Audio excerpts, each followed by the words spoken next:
خصوصا على أفضلهم وخاتم النبيين محمد الأمين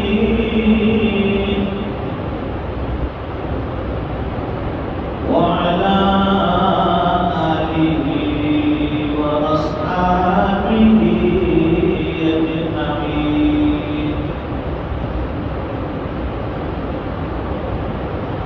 أما بعد فأعوذ بالله من الشيطان الرجيم.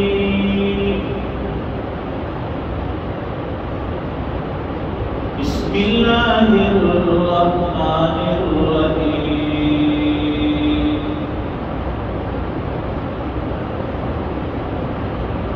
وسارعوا إلى مغفرة من ربكم وجنة عرضها السماوات والأرض أعدت للمتقين.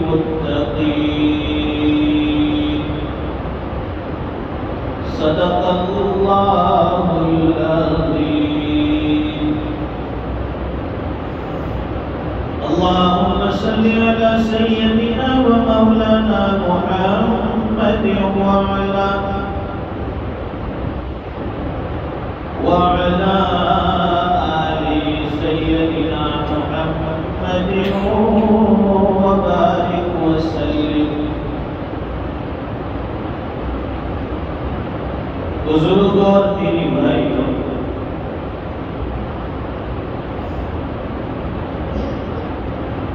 قرآن کریم نے ہمیں نیکیوں میں سبقت کرنا،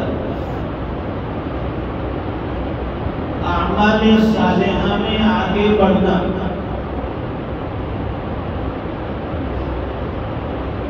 اور جتنی بھی نیکیاں ہیں، نیک اعمال ہے، اس میں سبقت کرنے کے لیے، آگے بڑھنے کے لیے کہا.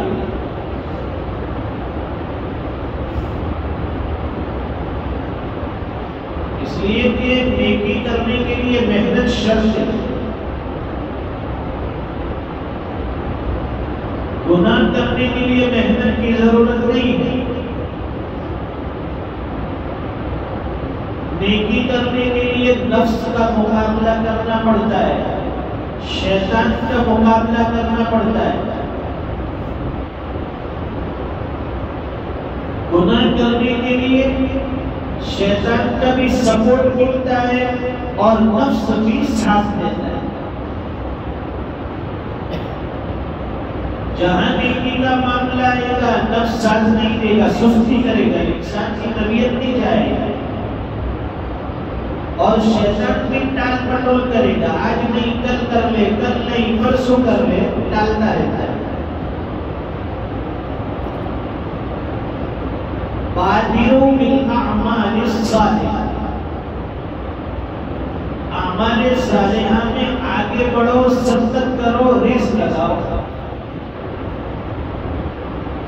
نفس کا مقابلہ، شیطان کا مقابلہ، حالات کا مقابلہ. ایمان کا بچنا بڑا مشکل ہو گیا.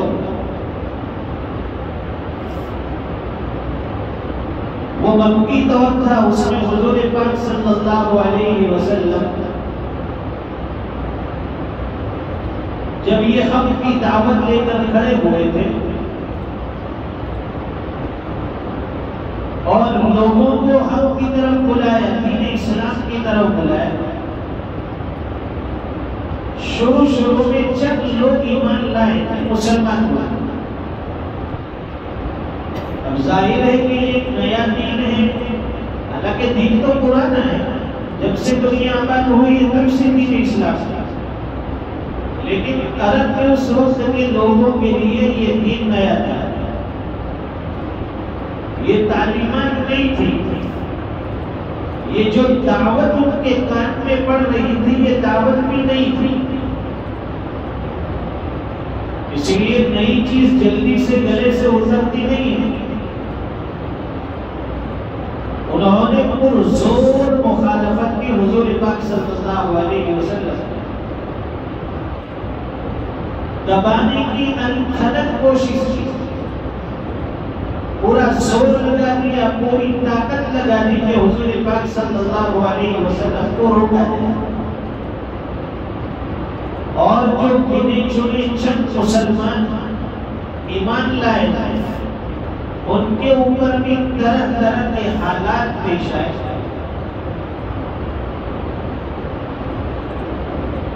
ان کے ساتھ ظلم و ستم کیا گیا۔ کوئی موقع ایسا نہیں چھوڑا کفار اور مشرکین نے کہ حضور پاک صلی اللہ علیہ وسلم اور صحابہ کرام کو روکا نہ ہو دعوت اسلام سے، دعوت حق سے۔ لیکن حق کی آواز آدمی دبا تو سکتا ہے لیکن اس کو مٹا نہیں سکتا، حق دب ضرور سکتا ہے لیکن مٹ نہیں سکتا۔ جتنا زور لگائیں گے وہ اتنا بلندی اور ترقی پہ آئے گا۔ حضور پاک صلی اللہ علیہ وسلم محنت فرماتے رہے، صحابہ کرام محنت فرماتے رہے، حالات کا کبھی سامنا ہے، نفس کا بھی مقابلہ کرنا ہے، شیطان کے راستداروں کے ہوئے، پھر بھی انہوں نے ہار نہیں مانی، کوشش کرتے رہے، محنت کرتے رہے، اللہ کے بندوں کو اللہ کی طرف بلاتے رہے، دین اسلام کی دعوت دیتے رہے۔ یا ایھا الناس قولوا لا الہ الا اللہ تفلحون، اے لوگو لا الہ الا اللہ پڑھ لو کامیاب ہو جاؤ گے، لا الہ الا اللہ پڑھ لو دنیا بھی تمہاری ہو جائے گی، آخرت بھی تمہاری ہو جائے گی، لا الہ الا اللہ پڑھ لو ایمان مضبوط ہو جائے گا، لا الہ الا اللہ پڑھ لو تمہارے اعمال مضبوط ہو جائیں گے، لا الہ الا اللہ پڑھ لو اللہ کی مدد کھلی آنکھوں سے دیکھو گے، مشرکین تمہارا کچھ بگاڑ نہیں سکتے، کفار تمہارا کچھ بگاڑ نہیں سکتے، لا الہ الا اللہ پڑھ لو، ڈٹ جاؤ، جم جاؤ۔ یہ تو صحابہ کرام تھے، وہ تو حضور پاک صلی اللہ علیہ وسلم کے اشارے پر اپنی جان قربان کر دیتے، فداکار صحابہ کرام تھے۔ اب نبی کریم صلی اللہ علیہ وسلم کے نام لیوائے، حضور کو مانتے ہیں، حضور کو مانتے ہیں لیکن حضور کی نہیں مانتے، اسلام کو مانتے ہیں لیکن اسلام کی نہیں مانتے، اللہ کو مانتے ہیں اللہ کی نہیں مانتے، یہ ہمارا حال ہے۔ اور صحابہ کرام کو ایک مطلب اشارہ ہو گیا کہ یہ کرنا ہے، اس طرف جانا ہے، سارا کام ایک طرف، بس اللہ اور اس کے رسول کا حکم ایک طرف، صرف اشارہ ملنے کی دیر تھی۔ صحابہ کرام اپنا سب کچھ داؤ پر لگا دیتے تھے حضور پاک صلی اللہ علیہ وسلم کے اشارے پر۔ اس لیے حضرت جابر رضی اللہ تعالیٰ عنہ فرماتے ہیں کہ غزوہ احد کا موقع ہے، یہ اسلام کی دوسری جنگ، کفار و مشرکین ان کے ساتھ یہ اسلام کی دوسری جنگ ہے۔ حضرت جابر رضی اللہ تعالیٰ عنہ فرماتے ہیں کہ غزوہ احد کا موقع ہے، حضور پاک صلی اللہ علیہ وسلم قیادت فرما رہے ہیں، مسلمان تھوڑے ہیں کافر زیادہ ہیں، مسلمان بے سر و سامان ہیں اور کافر مسلح ہیں، ہتھیار سے لیس ہیں، مسلمانوں کے پاس سامان بھی نہیں ہے، ہتھیار بھی نہیں ہے، اور ایسے موقع پر ایک دیہاتی قسم کا آدمی، ایک دیہاتی گاؤں قسم کا آدمی کھجورے کھا رہا ہے،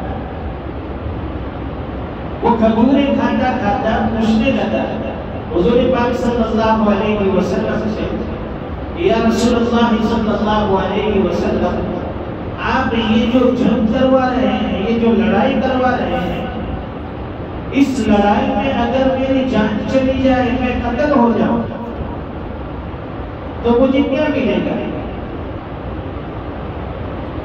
حضور پاک صلی اللہ علیہ وسلم نے فرمایا کہ اگر تیری جان چلی جائے تو جنت کا مستحق ہوگا، اللہ تجھے فوراً جنت میں داخل کر دے، تیرے لیے جنت ہے۔ حضرت جابر رضی اللہ تعالیٰ عنہ فرماتے ہیں معرکہ سخت ہے، جنگ ہو رہی ہے، وہ دیہاتی قسم کا آدمی کھجوریں کھاتا جا رہا ہے، لیکن جب حضور پاک صلی اللہ علیہ وسلم کا یہ فرمان کان میں پڑا کہ جب تو اس میں شہید ہو جائے گا، تیری جان کام میں آ جائے گی، قتل ہو جائے گا، اللہ تعالیٰ تجھے اس کے بدلے جنت عطا فرمائیں گے۔ وہ دیہاتی آدمی اس نے فوراً جو کھجوریں تھی وہ پھینک دی اور تلوار لے کر دشمن کے اس میں گھس گیا اور معرکے میں لڑنے لگا، پرجوش طریقے سے لڑنے لگا اور لڑتے لڑتے شہید ہو گیا، جہاں بحق ہو گیا۔ اس نے اتنی دیر بھی گوارا نہیں کی کہ میں کھجور کھاؤں اور فارغ ہو کر پھر میں معرکے میں جاؤں، جنگ کروں، لڑائی کروں۔ بس اللہ کے نبی کی آواز کان میں پڑ گئی کہ جو آدمی اس میں شہید ہو گیا تو اس کے لیے جنت ہے، تو فرماتے ہیں کہ مجھے دیری کس بات کی، میں کھجور کھاؤں گا، اس کے بعد لڑائی میں جاؤں گا تو دیر ہو جائے گی، سارے کھجوریں پھینک کر جنگ میں نکل جائے۔ اسے کہتے ہیں نیکی کا داعیہ، اسے کہتے ہیں نیکی کا جذبہ۔ اس لیے فرمایا کہ جب بھی کوئی جذبہ دل میں آئے، نیکی کا داعیہ دل میں آئے، فوراً کرو۔ سیدہ عائشہ صدیقہ رضی اللہ تعالیٰ عنہا سے ایک صحابی نے سوال کیا کہ ام المؤمنین حضور پاک صلی اللہ علیہ وسلم باہر جو ہمارے درمیان ہوتے ہیں، ہمارے ساتھ جب اٹھتے بیٹھتے ہیں، تو آپ کی زندگی ہمیں معلوم ہے کہ آپ کس طرح سے بیٹھتے ہیں، کس طرح گفتگو فرماتے ہیں، آپ کے اخلاق کیسے ہیں، آپ کے آداب کیسے ہیں، آپ کی عبادتیں کیسی ہیں۔ ذرا آپ صلی اللہ علیہ وسلم کی گھریلو زندگی ہمیں بتایا کہ حضور جب گھر میں تشریف لاتے اس وقت آپ کے اعمال کیا تھے۔ وہ صحابی یہ سمجھے تھے کہ حضور پاک صلی اللہ علیہ وسلم گھر میں جا کر مصلی بچھاتے ہوں گے اور نماز میں، ذکر و اذکار میں، تسبیحات میں مشغول ہو جاتے ہیں۔ سیدہ عائشہ صدیقہ رضی اللہ تعالیٰ عنہا فرمانے لگی کہ حضور پاک صلی اللہ علیہ وسلم جب گھر میں تشریف لاتے تو ہمارے ساتھ گھر کے کاموں میں بھی ہاتھ بٹاتے، گھر کا کام کرتے تھے، اور فرماتی ہے کہ ہمارے دکھ درد کو بھی سنتے تھے، ہمارے ساتھ خوشگوئی کی باتیں کرتے، ظرافت کی، ہنسی مذاق کی باتیں بھی کیا کرتے۔ تو حضور پاک صلی اللہ علیہ وسلم نے ہر اعتبار سے دین سمجھایا، دین ہمیں سکھایا، دین ہمیں بتلایا۔ نیک اعمال کرو اور نیک اعمال میں سرگرم کرو۔ اب کوئی یہ کہے کہ میرے پاس تو وقت نہیں ہے، میں تو 10 گھنٹے 12 گھنٹے جاب کرتا ہوں، ڈیوٹی کرتا ہوں، میں تو فارغ نہیں، میں تو دکان چلاتا ہوں، میں کاروبار کرتا ہوں، میں فلاں کام کرتا ہوں، میں کھیتی کرتا ہوں، کاشتکاری کرتا ہوں، میرے پاس تو وقت ہی نہیں۔ یہ بہانہ قیامت کے دن چلنے والا نہیں ہے۔ کوئی یہ کہے کہ میری 10 گھنٹے کی ڈیوٹی سنا نہیں جائے گا۔ نیک اعمال کے لیے ڈیوٹی بیچ میں آڑ نہیں آتی، انسان کے ہاتھ پیر کام کرتے، اس کی زبان فارغ ہوتی، زبان سے بھی اللہ کا ذکر کیا جا سکتا ہے، وقت ملے تو اس میں نماز ادا کی جا سکتی ہے، لیکن کوئی سینے سے نماز ہی چھوڑ دے۔ بیرون ملک میں ہم نے دیکھا وہاں بھی لوگ 8-10 گھنٹے ڈیوٹی کرتے، لیکن جہاں ان کا جاب ہوتا ہے فوراً نماز کا وقت ہوا 2-4 آدمی مل کر جماعت سے نماز پڑھ لیتے. ہمارے یہاں ایسا ماحول نہیں ہے. کسی کو آپ نے کارخانے میں نماز پڑھتے مشکل سے دیکھا ہوگا. اپنی آفس میں، دفتر میں، جاب کے اوپر مشکل سے لوگ نماز پڑھتے ہیں. لیکن وہاں کا یہ عام ماحول ہے کہ لوگ وہیں پر جہاں جاب کرتے، جہاں کام کرتے، وہاں وقت ہوا فوراً نماز پڑھتے. تو اللہ کے یہاں بہانے نہیں چلے. قرآن کریم میں اللہ فرماتے ہیں اولم نعمرکم ما یتذکر فیہ من تذکر وجاءکم النذیر. اب تعالی شان فرماتے کیا ہم نے تمہیں اتنی عمر نہیں دی؟ کیا ہم نے تم کو اتنی زندگی نہیں عطا کی کہ اگر اس میں کوئی نصیحت حاصل کرنے والا نصیحت حاصل کرنا چاہتا تو وہ نصیحت حاصل کر لیتا؟ زندگی دی آپ کو 50 60 70 سال. وَجَاءَكُمُ النَّذِيرُ، اور تمہارے پاس ڈرانے والا بھی آ گیا. ڈرانے والے سے مراد مفسرین نے فرمایا کہ حضور پاک صلی اللہ علیہ وسلم آ گئے. بھئی اللہ کے سامنے کھڑا ہونا ہے، موت اٹل ہے، اللہ کے سامنے زندگی کا حساب دینا ہوگا. تیاری کر لو، اعمال صالحہ کر لو. اور بعض مفسرین نے فرمایا کہ ڈرانے والے سے مراد انسان کے سفید بال ہے. سفید بال ہو جائے تو سمجھ لو کہ ہمارا وقت ختم ہونے والا ہے. بہت جلدی دنیا چھوڑ دی ہے، اپنی جگہ چھوڑ دی ہے، اپنا مسکن اور مسکن چھوڑ دی. اور بعض مفسرین نے فرمایا کہ وجاءکم النذیر سے مراد انسان کے پوتے ہیں، انسان کی اولاد ہو جائے. سمجھ لیجیے کہ اب ہمارا وقت ختم ہو رہا ہے، اب ہمیں دنیا چھوڑنی ہے. اعمال صالحہ میں جڑ جائیے، نیکیوں میں جڑ جائیے، صدقہ کیجیے. ابھی ماشاءاللہ بہار کا موسم آنے والا ہے. رمضان ہر سال اسی لیے تو آتا ہے کہ انسان کے اور خاص کر مومن کے دل نرم ہو جاتے ہیں، نیکیوں کی توفیق مل جاتی ہے. جو آدمی سال بھر تک قرآن کریم نہیں چھوتا ہے، نہیں پڑھتا ہے، اللہ اس بندے کو بھی توفیق عطا فرماتے ہیں وہ رمضان میں قرآن کریم کی تلاوت کر لیتا ہے. جو نماز نہیں پڑھتے رمضان میں وہ نمازوں کے پابند ہو جاتے ہیں. جو صدقات خیرات نہیں کرتے رمضان میں وہ بھی صدقات خیرات کرتے ہیں، اللہ کے راستے میں خرچ کرتے ہیں. جو دعاؤں کا اہتمام نہیں کرتے رمضان میں وہ بھی اللہ کے سامنے گر گڑاتے ہیں. جو تہجد نہیں پڑھتے پورے سال رمضان کی برکت سے وہ لوگ بھی تہجد کے پابند ہو جاتے ہیں. تو رمضان بار بار اسی لیے آتا ہے ہماری بیٹری چارج ہو جائے.